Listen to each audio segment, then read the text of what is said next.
Partner van TVA Sport Arena is Heckert Autogroep.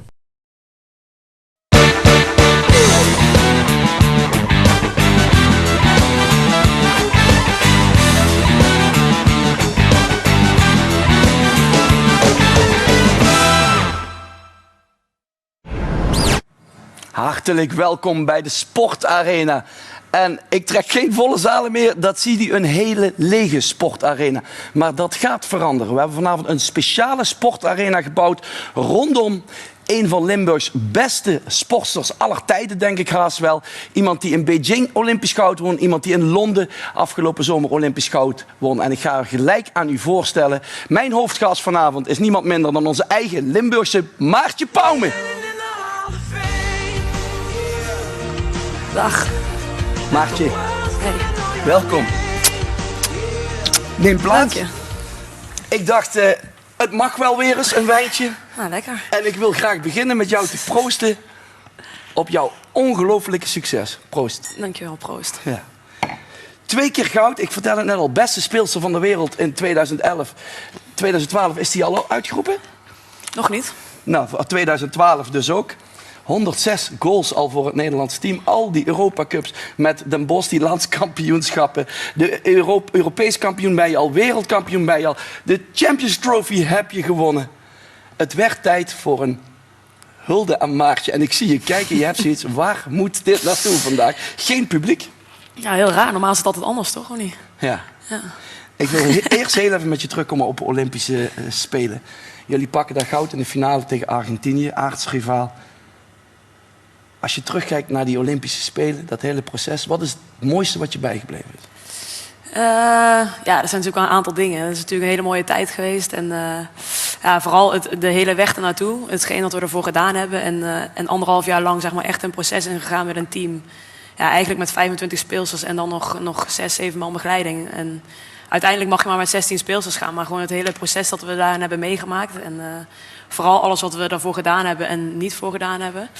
Ja, dat was super mooi. En als je dan uiteindelijk naar het toernooi zelf kijkt, dus natuurlijk de halve finale winnen op shootouts. Dat was natuurlijk heel spectaculair om dat een keer mee te maken en dan aan de goede kant te staan. Ja. En ja, daarna natuurlijk de finale, weet je, de 2-0 maken en dat laatste kwartier daarna uithockeyen met een 2-0 voorsprong, zeg maar. En je weet eigenlijk dat je het bijna niet meer uit handen kan geven. Dat is echt. Ja, dat was echt genieten. Ik heb alleen maar nog een kwartier lang heb ik in het rond gekeken, het publiek gekeken. En, ja, ik denk echt tot 60-70% oranje was. En ja, om daar zo'n finale te mogen spelen. En dan, ja, ik zei al wat ik zeg, die laatste 10 minuten kwartier heb ik alleen maar in het rond gekeken in het publiek. En ja, het feestje kon eigenlijk al beginnen.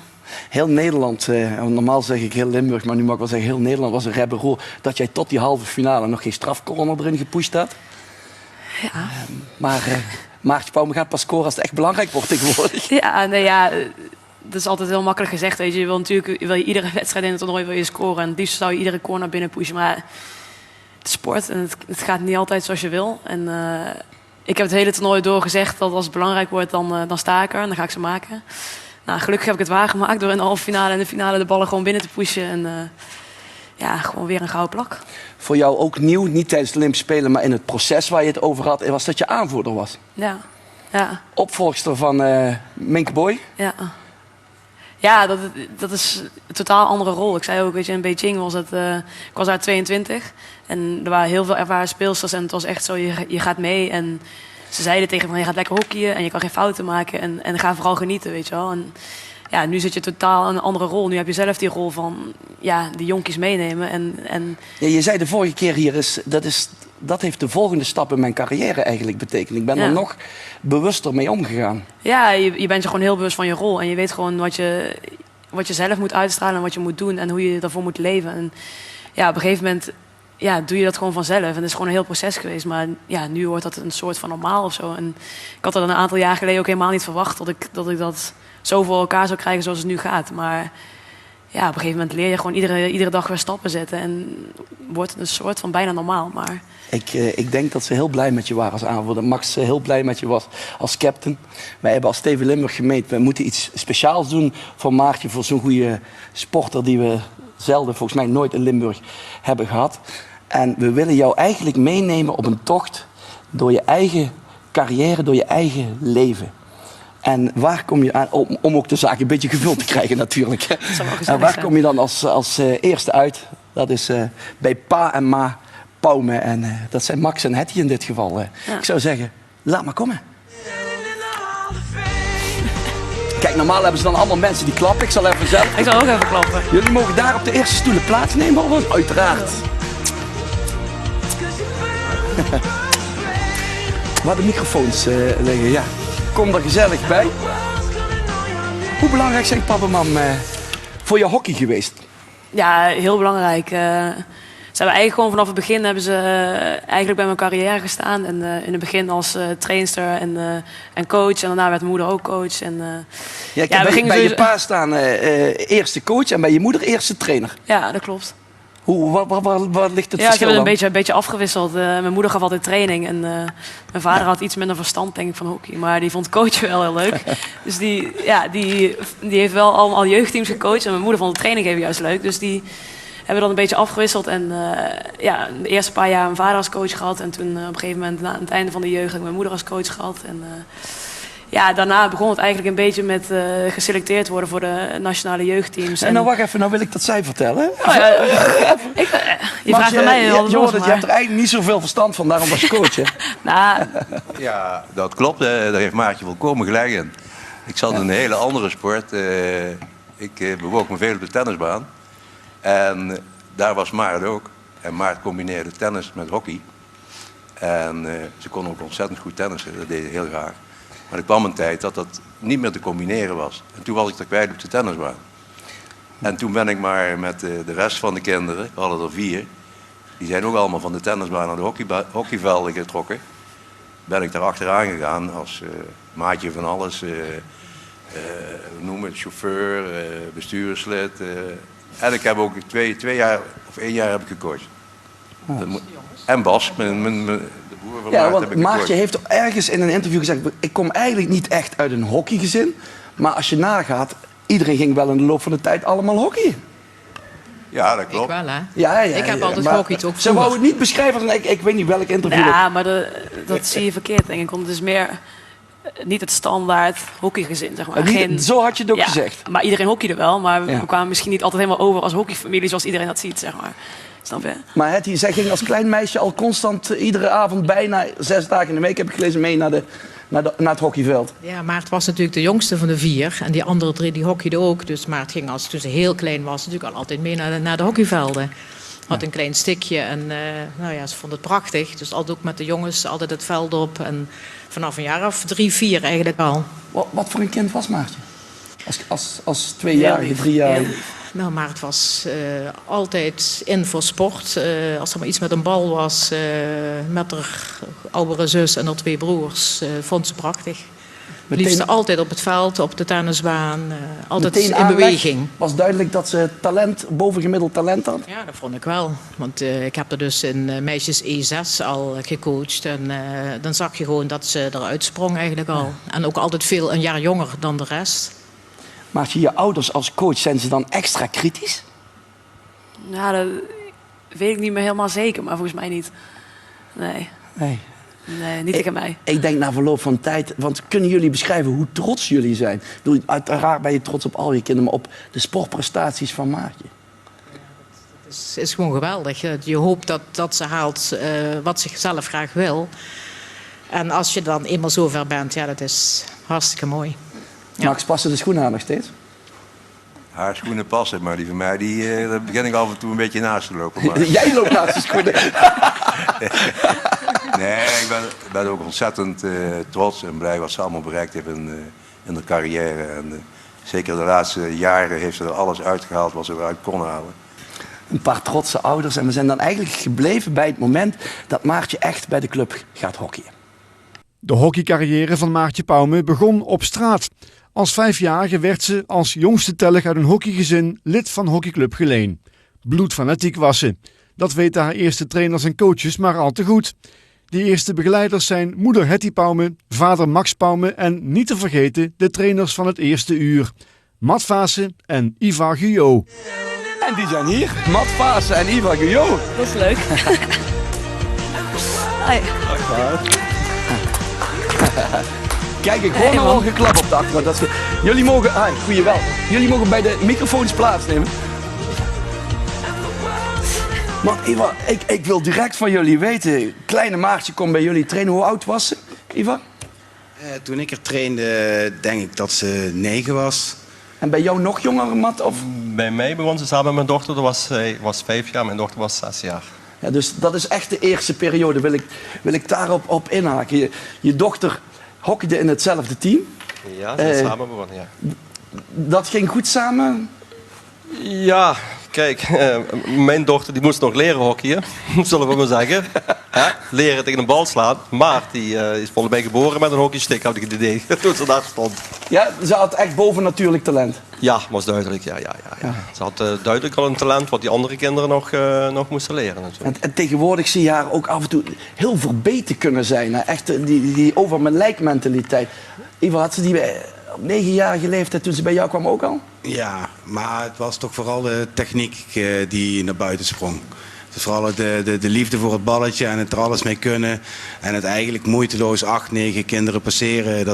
Dat was meer... Ja? Ja, absoluut. Dat was geen enkel probleem. Binnenkant, buitenkant, bollekant? Ja, het plakte echt. Hij plakte? Ja, het plakte aan de stick. Het balletje was van haar. Dat zeggen ze zo, hij plakte aan de stick. Ja. Nog aparte anekdotes over Maartje in die tijd? Nou, aparte anekdotes. Maart was gewoon eigenlijk gewoon een killer in een zestal. Wat Ivar zegt, bal afgeven in een zestal. Nou, zij wilde dat doelpunt maken. Had geen pardon met de tegenstander en helemaal niet met de keeper aan de andere kant stond. Toen het achtal werd het al wat anders. Werd het veld wat groter en onze medespelers werden natuurlijk ook technisch veel beter.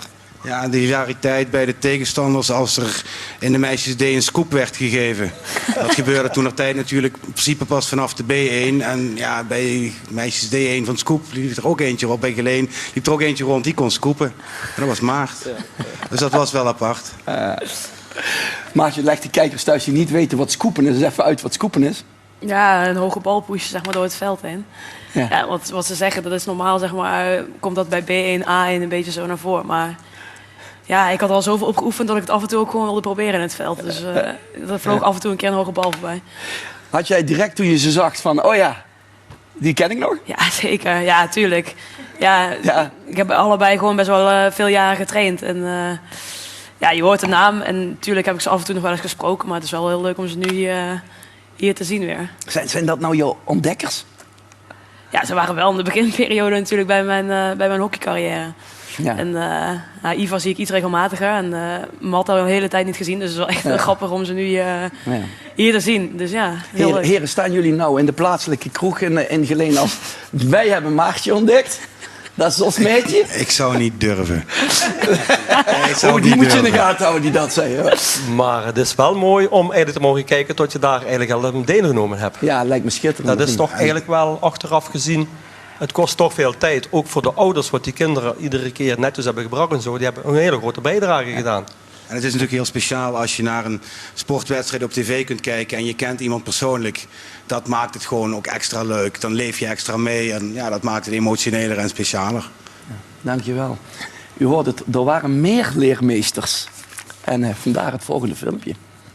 Maartje wordt wereldwijd gevreesd om haar snoeiharde sleepush.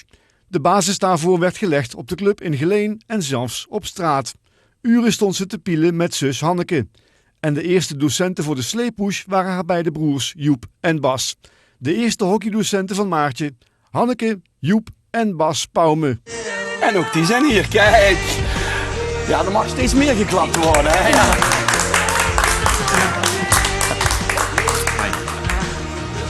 Welkom, hi. Hi, welkom hè. Hi, welkom. Kijk, wie zal ik eens beginnen? Ja, eerst eigenlijk aan Hanneke. Hoe trots zijn jullie op zus? Tja, hoe gaan we dat uitleggen? Ja, ik denk heel trots. Ik denk, Joep, als ik voor Joep en mezelf spreek, wij zijn natuurlijk vele jaren ouder als Bas en Maart. Dus we hebben hun zien opgroeien van heel klein tot wat ze nu zijn. En je ziet dan echt wat er gebeurt van op het moment dat ze op Geleen hockeyt nog, totdat ze naar Oranje-Zwart gaat en van Oranje-Zwart naar Den Bosch gaat en nu in Oranje zit. Dus ja, ik ben apetrots als ik voor mezelf mag spreken. Joep, en hoe beleef je dan zo'n Olympische finale? Ik bedoel, het is al 2 keer geweest. Ja, hoe beleef je zo'n finale? Kijk, het traject er naartoe, dat is natuurlijk al hartstikke mooi. De poolwedstrijden vanuit thuis en dan de halve finale, de finale met de hele familie. Dus de finale zelf had ik zoiets van kat en bakkie. Maar die halve finale, ja, dat was echt een zweten, billen knijpen, dat was echt bizar. Maar hebben jullie in het stadion gekeken, begrijp ik? Ja. Alle 3? Ja. En wie is er nou, want bij alle 3 wordt gezegd, jullie hebben vroeger heel veel op straat gehockeyd, op veldjes. En daar is die sleeppush ontwikkeld. Wie mag ik de microfoon nou geven? Bas, jij? Nou, ik wil hem graag overnemen. Nou, kijk, we hebben natuurlijk heel veel met z'n tweeën langs de lijn gestaan bij de 2 oudsten. Maar Maartje en ik hebben natuurlijk wel met z'n tweeën heel veel gehockeyd, getennist en weet ik wat niet allemaal. Volgens mij hebben we bijna alle sporten wel gedaan. Schaatsen, ijshockey, weet ik wat allemaal. Ja, ook inderdaad. Ja, dus wie heeft die aangeleerd? Maar ook op straat en op het veldje, zoals net in het filmpje. Op straat, ja, achtertuin. Ik denk dat de buren inderdaad daar niet zo blij mee zijn geweest. Ja. We hebben denk ik... Die buren hebben we vanavond, die waren niet bereid om te komen. Oké, die wilden niet. Ik geloof dat we bijna uit de verzekering zijn gezet, maar... Er is menig ruitje gesneuveld. Volgens mij wel, ja. Wie is het brein achter die sleeppush? Wie van jullie? Maartje, help ons dus. Hoe is die sleeppush ontwikkeld? Op jonge leeftijd? Nou, die kwam op iets latere leeftijd, maar wat ze alle 3 zeggen, we hebben gewoon heel veel gesport met z'n allen. En ja, natuurlijk, de 2 oudsten die waren al iets eerder uit huis, dus ik bleef met Basje samen altijd in de tuin over. Een beer van een vent, maar Basje, oké. Ja, voor mij is die Basje, maar ja, wat hij ook zegt, we hebben alle sporten samen gedaan en we konden niet vaak genoeg sporten. En we deden inderdaad alle sport. En ja, ook nog vaak met Joep wel gevoetbald ook. En ja, het was gewoon, we hebben gewoon heel veel gesport en heel veel, ja, eigenlijk alles. Ja. Ja. Bas, wat was voor jou het mooiste moment in haar hockeycarrière? Vind ik heel erg moeilijk. Het zijn natuurlijk heel veel momenten. Ja. Ja, dan ga ik uit van het meest recente moment. Als aanvoerder de finale winnen in Londen. Ja, met zo'n voorbereiding is gewoon echt hartstikke goed. Dus voor mij is dat tot nu toe het mooiste moment. Heb jij al een beetje emotie nog in je? Of heb je al een slokje op? Want ik zie een beetje die oogjes. Ja, je weet, ik vraag dat gewoon. Ja, tuurlijk, mag je zeker doen. Nee, maar ik heb het gevoel ook hoe je praat. Ik denk van, nou, hij voelt die emotie nog steeds een beetje. Van zus lief. Ja, zeker. Zeker als ik hier zit en ik mag hier aansluiten, vind ik geweldig. Ja. En het heeft niks met het slokje te maken. Maatje, wie van hun kon eigenlijk het beste hockeyen? Nou, ze konden eigenlijk alle 3 wel heel goed hockeyen. Zou ik ook zeggen. Nee, maar dat meen ik echt serieus. Ze hebben alle 3 gewoon echt heel veel talent, maar ze hebben er gewoon iets minder mee gedaan dan ik uiteindelijk. Ja. Ze konden alle 3 gewoon echt goed hockeyen. Ja. Ja, en we hebben nog meer verrassingen. Ja, ik ben heel benieuwd. Het is voorlopig nog geen einde aan, want zij stonden dan toch een beetje op straat en op de veldjes en naar de wedstrijden toe van de oudere broer en zus. Garant voor jouw hockeyopvoeding. Er waren natuurlijk ook een heleboel hockeyvriendinnen uit die tijd. De basis voor de mooie carrière van Maartje werd in Geleen gelegd en daarna bij fusieclub Scoop. Daarbij was er een nauwe band met een aantal van haar teamgenootjes. Uit de tijd van toen. Janneke Vaassen, Sietske Snijders, René Doesborg, Nicolien Nachtzaam, Wendy Notermans en Floor Snijders. Dames, kom maar binnen. Kijk. Hey. Zo, dat is grappig. Hi, welkom. Hey. Welkom. Hey. Welkom. Hi. Hallo. Hoi, welkom. Welkom. Welkom. Verrast? Ja, dat is lang geleden hoor. Ja, dat is heel lang geleden. Wie heb je het langste niet gezien van deze 6? Van deze 6, ik denk, Floor en Sietske sowieso niet. Ja, de rest heb ik alle 4 al heel lang niet gezien. Waar hebben we het dan over? 10 jaar? Sommigen wel. Janneke denk ik wel. René ook wel. Nicolien heb ik nog een keer gezien op een hockeyclub ergens. Ja. En Wendy is toch ook al lang geleden volgens mij hoor. Ja. Wie is Nicolien? Nicolien, heel even de microfoon bij Nicolien. Ik begin bij jou, Nicolien. Waar heb jij met Maartje gehockeyd? Ik denk in de jeugd A en B. Ja, en A ook, de A-jeugd. En wij waren eerst rivalen, want ik hockeyde bij Sittard. Scoop hebben we het dan over. Ja, bij Scoop. Ja. Ik hockeyde eerst bij Sittard en Maartje bij Geleen. Daar hebben wij nog een kampioenswedstrijd tegen elkaar gespeeld. Kan ik me nog heel goed herinneren. Wie heb jij gewonnen? Hebben wij gewonnen, ja? Ja, zeker. Ja? Ja. Ja, nee, dat kan niet. Dat kan niet. En Dat was de vriendschap. Mijn taak helemaal. was om de Maartje uit de wedstrijd te houden. Dus ik heb de hele wedstrijd achter haar aangerend. En toen wonnen wij de wedstrijd. En jij Ja? gefrustreerd. Ja, ik weet het niet meer. Nee, Dat is te lang geleden. Na 2 Olympische gouden plakken zou ik dit ook even snel willen vergeten. Ja, ik weet het nog wel. Hoor. Ja, mooi. René is waar. Ah, kijk. Ja, dat ben ik. Ja, René, jij ook bij je Scoop? Ja, ik denk dat het langer dan 10 jaar geleden is. 12 misschien. zoiets. Ik kan me dit ook niet meer herinneren. Ik kan me vooral herinneren dat ik het heel leuk vond. En dat ik nog wel eens met trots vertel vroeger. Ja, Ik ben uiteraard nergens beland qua hockeytalenten. Maar je vond er vroeger, stak ze er ook al echt bovenuit? Ja, 100%. Of keek jij meer tegen haar aan zoals een van de teamgenoten? Die is gewoon leuk, aardig. Dat ook. Ja, maar Maartje, beide. ze was niet altijd makkelijk hoor. Maartje die was natuurlijk enorm gedreven. En, en die kon af en toe best wel wat frustraties hebben. En dat vond ik ook wel interessant op zich, hoe dat allemaal eraan toe ging. Maar Maartje was gewoon ontzettend goed. En het is heel leuk om, als je nog zelf heel veel wil leren, wat je uiteraard wil in de jeugd, om dan naast iemand te spelen zoals Maartje. Want zij zag tenminste hoe ze een paas moest geven. Dat is super, ja. Heb jij nog een mooie anekdote over haar? Of? Nou, wat ik vooral leuk vind bij Maartje, het gaat altijd over het hockeyen, maar ik vind het vooral heel leuk om te zien hoe de persoon helemaal zich ontwikkeld heeft. En het eerste beeld dat ik me van Maartje kan herinneren is hockeyclub Sittard. Daar had je van die, nou goed, moeten we daar überhaupt... Maartje was altijd meer... was niet per se een meisje. Maartje was enorm gefocust op dat hockey, enorm gedreven, heel serieus daarmee bezig. En toevallig liet mijn zus mij vorige week een tijdschrift zien. Is dat Helden, Maartje? Waar jij... Waanzinnige rapportage. Jij zag eruit. Ik dacht, hallo. Wat een ontzettend lekkere chick eigenlijk. En zo ken ik Maartje niet uit de B-jeugd. En super, vind ik heel mooi. Ik ben nou wel benieuwd naar foto's uit de tijd, moet ik eerlijk zeggen. Ik ben al stil. Nee, dankjewel voor die anekdote. Sietske. Jij bent ook een nichtje, geloof ik, hè? Ja, klopt. Ja. Sietske Snijders, nichtje, maar ook oud teamgenootje. Volgens mij al in de vroegste jeugd. Hè? Ja, heel vroeg. Toen nog bij HC Geleen. Ja, ja. Wat herinner je je nog van die tijd?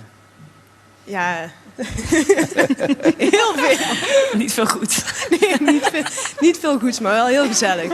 Ja, ja gezellig. En, Hoe oud waren jullie toen? Welke periode hebben we het over? ja, het beginjeugd. 6, hè? Ja, 6. En waarom is Maartje zo ver gekomen en jij ik nog niet? Nog niet? Ja, ze heeft heel veel doorzettingsvermogen. Ja, en ze had dat toptalent vanaf jongs af aan. Hè. Naast je zit Janneke Vaassen, de dochter van Matt, die we net als een van de eerste trainers hadden. En hij vertelde ook al dat jullie al vroeg in de jeugd samen hockeyden. Wat herinner jij je nog van die tijd? Ik denk heel veel gezelligheid en gewoon veel plezier gehad tijdens het hockeyen. Ja. Veel goede dingen van haar geleerd. Ja, ik denk dat ik door haar wel heel lang ben blijven hockeyen. Ja. Stond jij in de jeugd trouwens voorin? Of toen ook al op? Nou, volgens mij een beetje middenveld voorin. Ik heb volgens mij een beetje overal en nergens gespeeld. Dat verhaal van dat pingelen, dat was ook gewoon in de B nog. Dat ging gewoon door. Dat ging heel lang door. Jij ook, toch? Kreeg jij dan kreeg jij dan een euro per goal of zo? Nee, volgens mij niet. Nee? Thuis Nee, ik vond het gewoon leuk als die bal op me stick had. Dus ik ging hem niet zo vaak afspelen, volgens mij. Nee. Maar... Janneke, heb jij nog een leuke anekdote? Vast wel. Nou, ik heb er wel over nagedacht natuurlijk, maar ik heb er eigenlijk veel te veel in van die tijd. We hebben altijd heel veel gelachen met hockeyboekjes nieten en drukken. En, met hockeyboekjes? De hockeyboekjes, ja, die hebben Wat we zijn samen. hockeyboekjes? Ja, dat was eigenlijk van de leden van HC Het clubblad dus, ja. Clubblad. Wat was lachwekkend? Ja, dat we eigenlijk altijd met ons 3 in het clubgebouw alleen waren. En gewoon heel veel lol hadden. Ja. Hebben jullie ook nog de staptijd samen meegemaakt? Of waren jullie toen al... Na wedstrijden wel, ja. Maar voor de rest niet. En Maartje is ook iemand die dan los kan gaan? Ja, toen wel, ja. Toen wel? Toen wel. Nu niet meer. Nee? Dat gelooft iedereen. Wendy? Wacht, geef heel even. Bij Scoop samen gespeeld? Ja, bij Geleen volgens mij begonnen. Jij ook bij Geleen? Ja, maar ik kwam iets later dan de rest.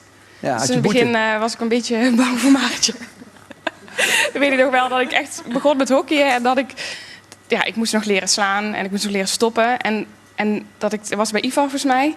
En dat ik dan ook maar dacht, ik ga niet tegenover Maartje staan, want als er een bal komt, dat ging gewoon niet. Geef maar aan Maartje. Ja, ik moest hem dan stoppen en dan ging ik altijd aan de kant van de lijn staan, waar toch, waar de boarding was, zodat ik niet die bal steeds hoefde te halen. Dus maar dan leer je het wel snel als je zo'n ballen krijgt. Ja. En heb jij nog een leuke anekdote over Maartje in die periode? Nou, ik zat net wel te denken en toen dacht ik wel van... Het begon ook nooit bij het hockey. Het begon al van, bij wie gaan we in de auto? En dat je dan echt ging bedenken van... Daar denken meiden echt over na. Ja. En dat ik dan dacht van, dan wil ik bij Maartje in de auto. Maar ik weet niet of ouders altijd heel blij waren als Maartje weer in de auto kwam. Wat? Want Maartje die... Ja, dat was gewoon... Ja, dat was gewoon een bende in die auto. En dan gingen we ook, dan waren we helemaal niet met het hockey bezig. Ook. We waren alleen maar bezig met lachen en op de ramen tekenen. En we deden ook niet onze hockeyschoenen uit. We gingen gewoon zitten. En het was gewoon... Het hoorde bij de wedstrijd, die ritjes. Maar was het dan wat ik net ook hoorde, een halve jongen in die tijd? Echt zo keten en... Ja, de halve jongen zou ik het niet willen noemen, maar ik denk het keten wel. Het keten wel. Ja. Terwijl je eigenlijk, Maartje, in het begin van jouw profcarrière, ook nog bij het Nederlands team, je bent al die jaren geregeld hier aangeschoven. En je bent eigenlijk met de jaren, dat is ook logisch, mondiger geworden. Maar in het begin was je nog redelijk timide. Nu ook al een beetje, hoor. Nu al die verhalen terugkomen, denk ik. Ik ben wel iets rustiger. Nee, maar het was gewoon een bende bij jou altijd. Ja, ik was vroeger altijd wel in voor een geintje, ja, dat klopt. Oh, en toen daarna ietsje rustiger geworden. En nu is dat weer, komt het terug. Ja. Nou, we hebben nog een nicht van jou daar zitten, Floor. Een nicht. Grote nicht. Een grote nicht. Ah ja. Floor, jij hebt ook met haar samengespeeld bij Scoop dat ze eigenlijk naar Oranje-Zwart ging. Ja. Wat is jou het meest bijgebleven van die tijd? Bijgebleven, ja. Nou, vooral dat we... Maartje kwam nog invallen bij ons, want ze speelde nog in de A of de B zelfs. Ik weet het dan niet eens, maar 14, 15 jaar. En zij kwam bij ons invallenwedstrijd. Heel veel lege spelen zo en dan bal afgeven. Dat groeide een beetje. Maar in de eerste wedstrijd geloof ik dat het was, of misschien de tweede, het was niet zoveel. Nog nooit had iemand bij ons in het team, geloof ik, gehoord van een backhandslag. En zij liep zo even die cirkel in en er kwam een uithaal met de backhand en die ging zo in de kruising naar boven. En we hebben met het hele team zo staan kijken. Ik weet niet hoor. En het duurde heel lang voordat het besef er was van... dat is een goal, die telt. We moeten omdraaien. We moeten juichen. Ja, we moeten juichen. We stonden we toch wel perplex te kijken naar hoe ze dat toch voor elkaar kregen. Ja. Dus ik begreep dat jullie het uiteindelijk heel jammer vonden dat ze vroegtijdig al op volgens mij 15 jaar of niet? Ja. Naar Oranje-Zwart verkast. Nou, voor ons was het wel jammer. Ja, eigenlijk. Maar voor haar natuurlijk niet. Nee. Dank je wel. Dat brengt ons ook bij de volgende periode, Maartje. Jouw periode Oranje-Zwart. Het talent van Maartje bleef bepaald niet onopgemerkt. Ze werd geselecteerd voor de nationale jeugdteams en op haar 15e verkaste ze naar Oranje-Zwart in Eindhoven. Vele ritjes van Geleen naar Eindhoven en weer terug volgden. Maartje had een leerzame tijd bij Oranje-Zwart, waar ze vriendschap sloot met onder meer Tineke Prins Maassen en Nienke Kremers. En daar zijn ze, Maartje. Ja, dat is heel gruwelijk. Hallo, hoe is het? Welkom. Hey. Welkom. Ja, Verrassingen worden steeds groter, hè? Ja, het wordt steeds groter, ja. Ja, van steeds verder weg ook. Goede band met beiden? Ja. Ja. Ja, we gaan het ze eens even vragen. Ja, dat is grappig. Team, ik begin met jou. Daar. Teamgenootje bij Oranje Zwart, later ook nog bij Den Bosch. Maartje komt binnen, 15 jaar. Ja, toen was ik al bij Oranje Zwart. Wat kwam er binnen?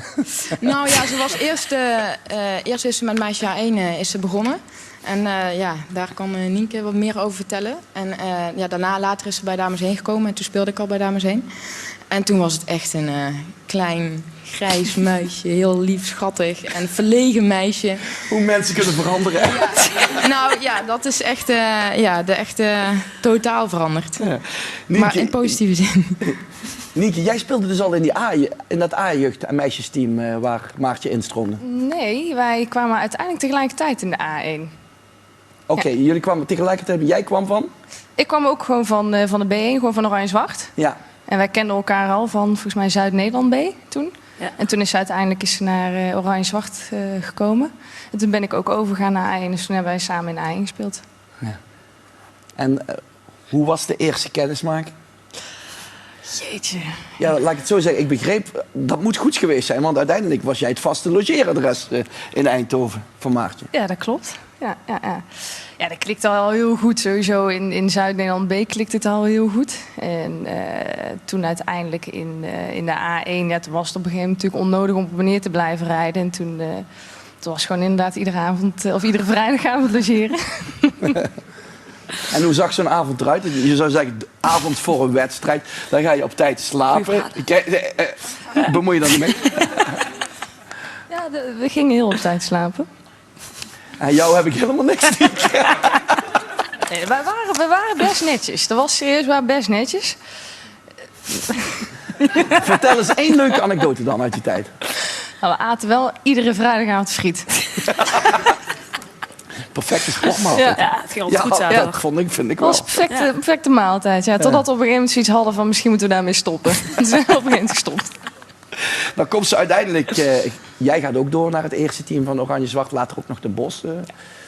Tineke, dus ik sluit aan in het eerste. Ik neem aan dat ze niet direct uit kon blinken. Op de trainingen was ze wel... dan doelde ze echt ongeveer 3 man met 3 vingers in de neus. En dat ging gewoon... Toen was ze wel al een talent natuurlijk. Maar ja, met de jeugdige... de onvolwassenheid, zeg maar. Zoals je dat op die leeftijd natuurlijk hebt. Maar een kratje ballen, sleeppush trainen. En dat deed ze toen ook al. En ja, ze was gewoon goed. Ik bedoel, het was niet eens de vraag of ze überhaupt naar Den Bosch zou gaan. Maar het was meer de vraag wanneer ze zou gaan. Ja. En hoe lang... Trainen ze meer dan jullie? En investeerden ze meer in zichzelf dan als jullie? Nou, nee. We moeten nou niet overdrijven, hè? Sorry. Die tijd kwam wel echt later bij Den Bosch. Bij Den Bosch heeft ze echt de allergrootste stappen gemaakt. En bij Oranje Zwart was het toen meer een beetje lang leven de lol. En het logeeradresje van vrijdag ging, toen ze bij Dames 1 hockeyden, gingen naar zaterdag bij ons in het hockeyhuis. Oké, ja. En dan was het in plaats van... Dan was het na de wedstrijd, dan was het dus partytime. Dan was het eerst voor de wedstrijd, op zaterdagavond. En dan was het in plaats van de friet was het de knoflook en de tapasbar. En daarna naar de film uitbuiken. En zondag spelen. En zondagavond was het de welbekende Royce in Eindhoven. En dan moest ik vaak de sleutel 's nachts om 1 uur nog even naar buiten gooien. Omdat ik toen al werkte. En dan is Maartje regelmatig zeg maar, in Eindhoven blijven slapen, ja. Het leven van een topsporter is niet makkelijk. Nee, het is zwaar hoor. Zwaar leven. Ja, absoluut. Ja, weg-imago, hè? Ja. Maar, waar ik wel aan denk was dat jij zo daar ook timide was in het begin, vooral in wedstrijden. Had jij in het begin van je carrière last van faalangst dan? Nee, niet echt faalangst, maar ik dacht wel, ik denk nu, zeg maar, als ik terugdenk, ik was gewoon verlegen en gewoon een rustig meisje. En eerst ik altijd de boom kijken en daarna altijd een beetje sneaky zo overal tussendoor komen. Dames, bedankt. Maartje, vind je het eigenlijk wel leuk tot nu toe? Ja, ik vind het hartstikke leuk. Ik vind het heel grappig om iedereen hier te zien en de verhalen te horen hoe zij het hebben meegemaakt met mij, zeg maar, mijn hele hockeycarrière. Dus dat is, ik vind het super. We hebben nog meer verhalen, maar we gaan er heel even tussenuit voor de reclame. En na de reclame gaat het echt nog even verder met Maartje Pauwme. Tot zo.